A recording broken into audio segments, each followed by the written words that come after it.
I just how I come at you live, man. My nigga say that shit, pure official, man. You know what I'm saying? Free me, my nigga. Free me. I've been down $7, nigga. I'm so official, nigga. For sure, man. Free Ronnie, nigga. Eddie got another one. You have 1 minute remaining. And Man, I've been rehabilitated. you gonna have to call back, man. Can you call me right back? Yes, I'm gonna call you right back. And hold that thought. I'm calling you right back. Yeah, call me right back, man. Thank you for using GTL. Outside looking inside, surviving prison, man. We gonna pause real quick. Wait for Lynn to hit us back. But in the meantime, you know, it's very important for us all around the world, everywhere, to take this thing serious, because it definitely is serious. A lot of people dying in society, and you know, if it get inside of those prisons where some of us have loved ones or people we know and things of that nature, like, it can get real bad real fast, because everybody is just like congested together like sardines. So it really ain't no like he said, like you heard him say, social distancing is like kind of impossible. You can shut it down, and it sounds like they're trying to take measures and shutting it down, and just having one pod stay with that pod and not letting them mingle with outside pods. So inside, for people who don't know, pods is cell blocks. It's cell blocks. So you will have maybe up to 300 people on a cell block, and it may be at a minimum of like 10 cell blocks on a compound at minimum. But I've been in institutions where it was like 20, 25 cell blocks. So yeah, this Lenbob again. Hold on, let me get him in here. Hello. This is a prepaid debit call from Leonard. This call is from a correction facility and is subject to monitoring and recording. Thank you for using GTL. Yeah, hello? All right, I got you on here. Okay, as I was saying, man, these guys got twice as much the time they supposed that they minimum in with a life jail. They done took up all the programs. They done did everything, and they're rehabilitated. These are the same guys that have these respiratory problems that they know that the coronavirus is attacking. These are the older population in prison that's been here 30, 40, some even 50 years that haven't been in no trouble. Okay. At all, been out of inmates. Now, if he lets some of them go, he said he don't have the power, but he does. He has to take an executive order to do what he can. He used his power to free his friend. His friend stole over $50 million. And he don't even meet the criteria that the governor that's been on TV talking about every day. 90 days to the streets. This man got 6 more years left. We come to find out it's his buddy, because they did some donating together to the hospital in 1992. That's his buddy. Yeah. He don't want his buddy to die in here. Right. These guys are going to die in here, man. They're going to die in here, and they wasn't sentenced to death. If you don't even want to let those guys go, let the guys go with the non-violent offenses and clear to make some room, so these old guys, man, can have the room that they need for the social distancing. Okay. Again, he's doing a great job for society, but a shitty job for us in here, man. Okay, so with that being said, let me ask you, what do you think about the director of This the? call is originating from an Ohio correctional facility and may be recorded and monitored. What are your thoughts about the director of the Ohio prisons? My thoughts about her, she's the first director that came in here since I've been incarcerated these past 29 years that does have some compassion for the guys that's in here.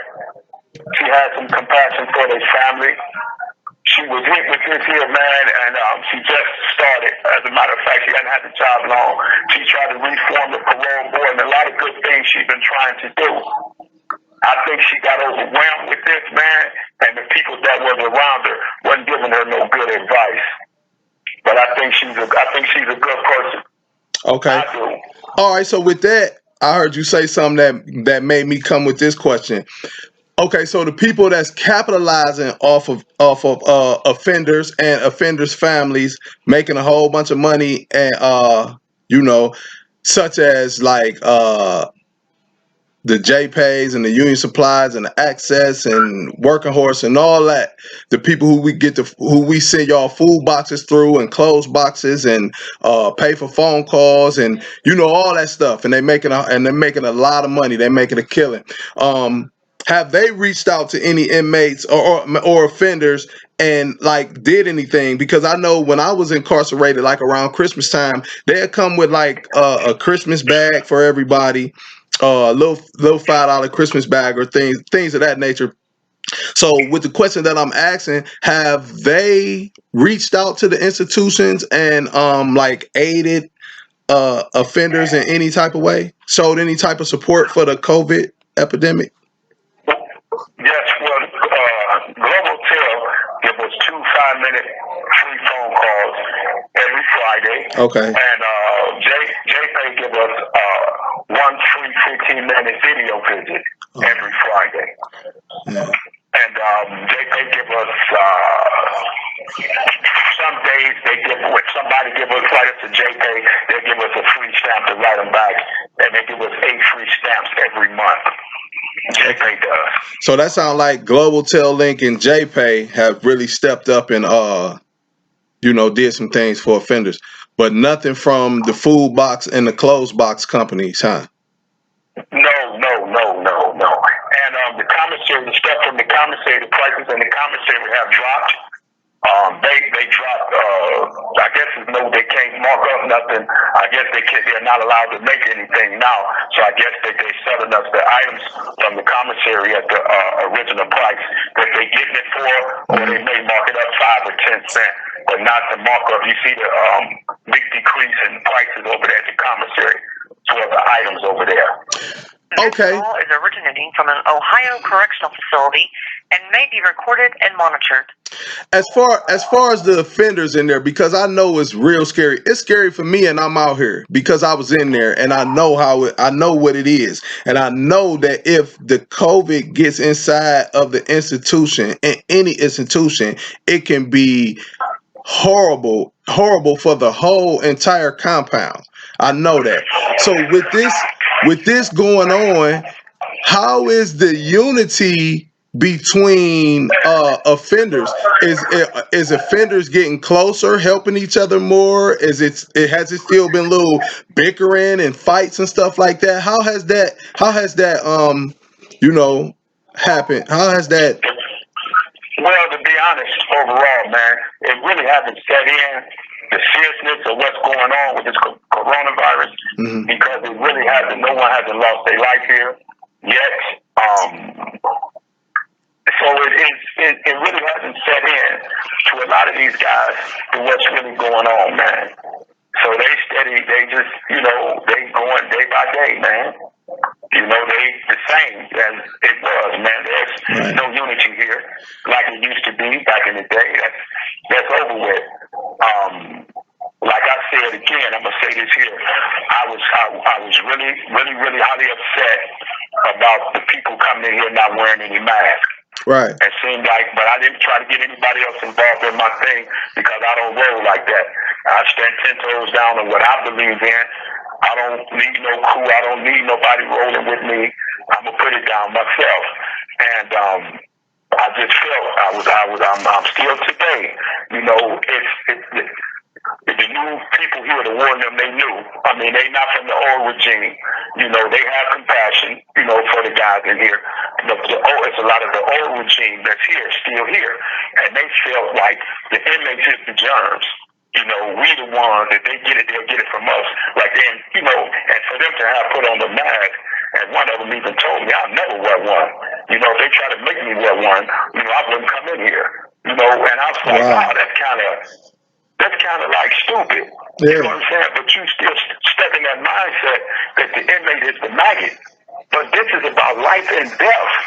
You know what I'm saying? And they have that mentality. A lot of them here still that the inmate is the maggot, and the only way they could get something if they got it from us. Now that the staff had it first here, then the offender Georgia got it, now they mandated masks for staff and inmates. Okay. And I felt that that should have been mandated from the beginning when it was learned from the top doctors in this country and abroad that a person can be carrying it and not show the symptoms. And that's just me. Now they got this death. They done brought this death inside of here. And now it's a little too late for them. Now all you worried about now is make sure the inmates, if you don't wear your mask, man, they put you in quarantine. They gonna lock you in quarantine if you don't wear your mask. But when these people was asked, and I was asking them to wear their mask before this shit got in here, you understand, they ain't have to wear them. But now that they done brought this shit in here, now you want to match the gas on the offenders about wearing the mask when y'all should have been wearing them in the first place, and this stuff wouldn't be in here. So no, there's no unity. That's been years ago when you was, it's no more, man. It's no more. And so you really don't look for that. You just have to do what you know that need to be done. Right. Okay, so with the infirmary and the clinic and the nurses in there and stuff, are they still doing sick calls and pill calls and things of that nature? Are they still doing that? Well, they doing pill call. They have to do that. A lot of these guys need their mental health medication and other illness that they have. They need their medication. But they doing, like I said again, all the blocks stay together. When they call it just be this one block, this cell block. All right. Then after they finish with that cell block, they call the next cell block. But yes, that's still taking place. So how are they with because I know when I was in there, when I was incarcerated, I knew in order to clean my cell or clean something up, I had to go to the CO. I had to get a CO, my ID, and I give them my ID and I get a disinfectant bottle. Done with the bottle, take that back, give my ID and get a mop bucket. You know what I'm saying, like that. So how are they with the cleaning supplies and stuff like that? Did they double? This call is originating from an Ohio correctional facility and may be recorded and monitored. Did they double it? Okay. No, it's still the same way. It's still the same way. And yes, the chemicals is still watered down. They're not giving us the strong stuff that we need. If they do get it, it's just for the CO and for their death area. Mm-hmm. And no, we're still getting the watered down stuff, man. Wow. Man, Freddie, this is the thing here, man. And people have to understand this. And I understand it, I realize it, and I'm dealing with it, man.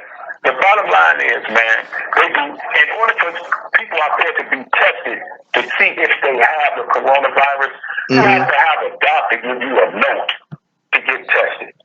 Right. So everyone out there is not getting tested. Right. So nobody out there believe for 1 second that everybody in here, or that anybody in here, the majority of people here are going to be tested, because we're not. We're sentenced to death in here. That's the bottom freaking line. That's the bottom line. They don't have enough tests for y'all out there. They definitely not going to have no test for us.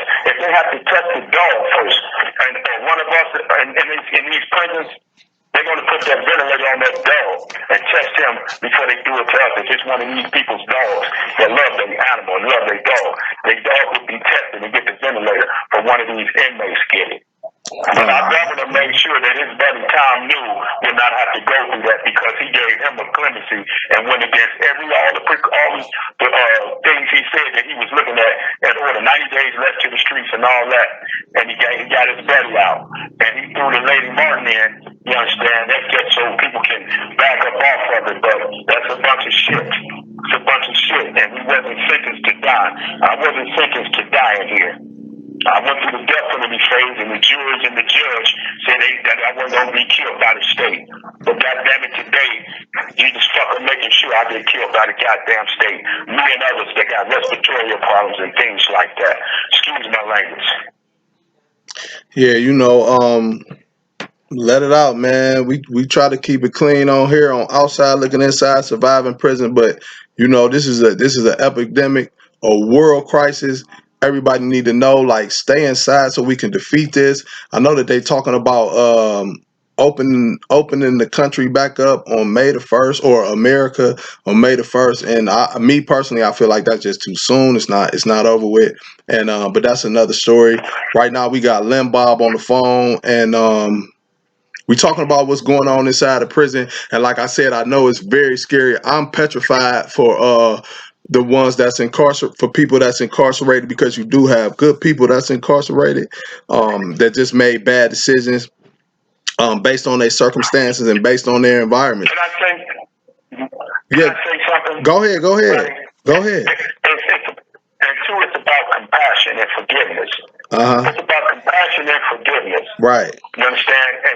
And the governor has no compassion for the guys in prison, except the ones that's okay with him that he's making sure get out. See, And I understand compassion. with them, it's like they trained to be that way. They're trained to be that way. Like we saw it time and time again. Like This call is originating from an Ohio correctional facility and may be recorded and monitored.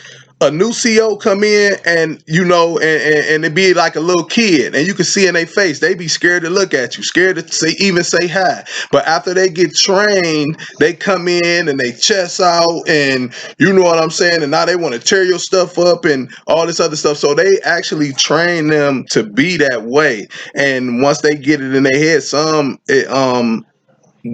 just can't shake it. They grow into that person that that the training made them.